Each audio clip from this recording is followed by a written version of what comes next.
Hey y'all, Tawana Michelle here, Narcissistic Abuse Recovery Coach and Mental Health Therapist. Today I'm going to talk to y'all about how to deal with your toxic, dysfunctional family over the holidays. Now, they may or may not be narcissists, but usually in a family where there's a lot of chaos, a lot of dysfunction, a lot of unhealthy behavior, typically there are some narcissists in the mix there. But at the same time, it doesn't mean that every family member who is difficult, who is mean, who is cruel, who is hard to deal with, it doesn't mean that they are a narcissist. So I'm not going to just talk about how to deal with narcissists over the holidays. I'm going to talk about how to deal with your dysfunctional, toxic family members in general. Now, we are close to Christmas now, which means some of you may have already survived your Thanksgiving gathering, or some of you may have chosen to not go and you're considering, should I go for Christmas? How am I going to deal with these people? Am I going to be around them for New Year's? What's going to happen? Let me talk a little bit quickly about what a dysfunctional and toxic family looks like. Usually there is competitiveness, usually there are cliques, usually there are scapegoats, people who are kind of singled out and targeted in kind of a direct, disrespectful way. Then there's usually some substance use. There might be some untreated mental illness. There are definitely some narcissists and some other personality disorders. There might be lots of fights. There might be lots of baiting, trying to get under people's skin or get to them and get a reaction out of them. So all that kind of stuff happens in these unhealthy, dysfunctional families. So if you are watching this video and you have a family that you think fits into that category, then you know what I'm talking about. I don't even have to explain it to you. I myself have a good bit of dysfunction in my family, and over the years, I have found ways to deal with it. But I must say that um, I'm older now, more mature age, and that means some of my family members are also of a more mature age. And actually, this doesn't happen with everyone, but actually, some of my family members have really outgrown some of the worst of their inappropriate behaviors.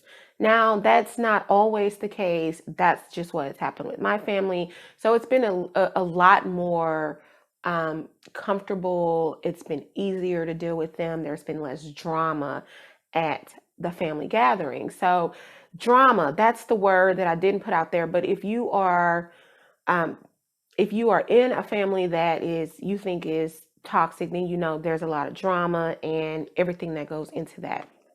So the first thing that I'm going to say is decide if you even really want to go. Now, I know there's a lot of pressure and obligation that we feel that makes us think that we have to be around family, or we feel that pull, or we see other people being around their family members, we think we need to go also. But let me tell you, you absolutely do not have to go if you think being around your family is going to cause you more emotional damage. It's going to um, cause more harm than good. If you feel like you won't be able to cope, if you feel like emotionally and mentally you're just not ready, if you want to have a quiet holiday and do things that you want to do just for yourself, that is perfectly fine. Go ahead and do that. And just know and understand that you have the right to decide that you're not going to go, and that is perfectly fine. The second thing that you might want to do to try to survive that holiday, Christmas, or New Year's gathering is you want to be prepared to set some healthy boundaries. That means you are not going to tolerate or accept any type of mistreatment, any type of disrespect. You are going to let your family members know that it's not okay to treat you like that. Now, I know you might be at a place in your life where you haven't gotten to that point yet where you're able to really assert yourself with your family. So some of the other suggestions that I give may be helpful for you, but let me tell you, you have the right to be able to say, it's not okay to say that to me. It's not okay to treat me that way.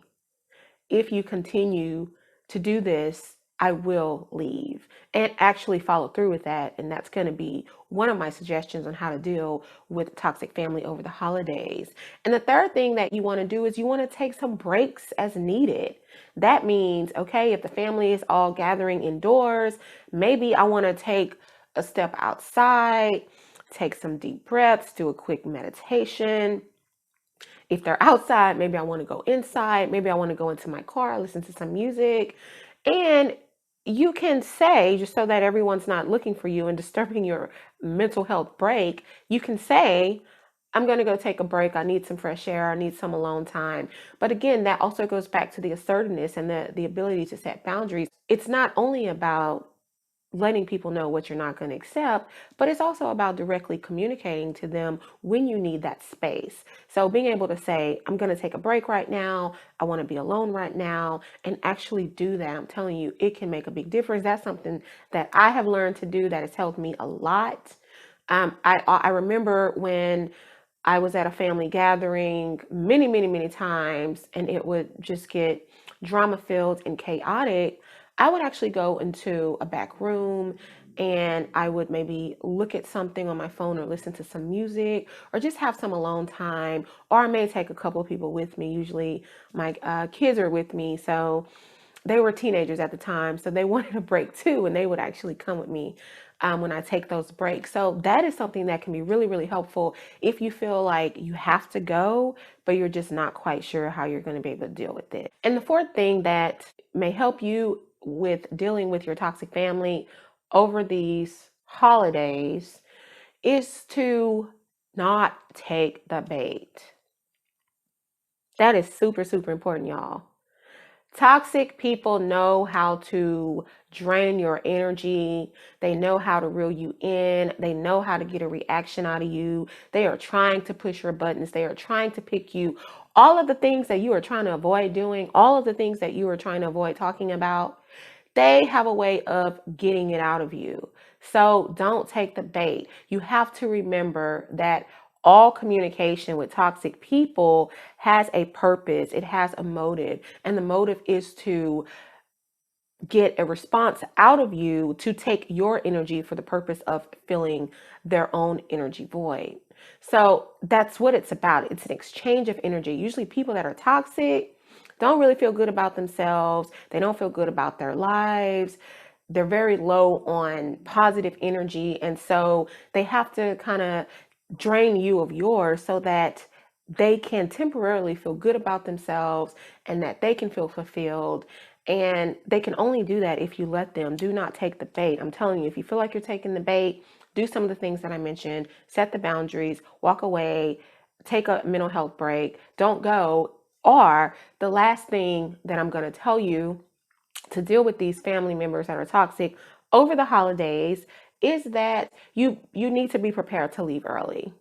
So let's say you've done everything, you decide to go, you're setting boundaries, you're taking breaks, you're not taking the bait from these people, but you are getting so fed up, you are getting so frustrated, you are not having a good time, you're not enjoying your holiday. Be prepared to leave early and make some backup plans for yourself so that if you leave early, you're not just coming home and feeling sad and not really enjoying your day. Have a backup plan. If I leave early, I'm going to come home, put on my comfortable, cozy Christmas pajamas, drink some hot chocolate, and watch my favorite Christmas movies. Or maybe I'm just going to enjoy the stillness and the quiet and maybe write in my journal about my experience, or maybe reflect on my year and what I want moving forward. So there are things that you can do to survive these drama filled times with these toxic family members.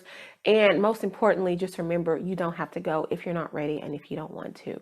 So that's all I have. Let me know in the comments. So that's all I have. Let me know in the comment section down below what you guys do to deal with your toxic family members over the holidays. Give this video a thumbs up if you liked it. It really does help my channel. Share this video out with others who you think may be interested.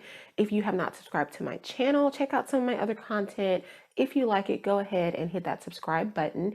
And thank you guys so much for watching. Until next time, take care. Bye.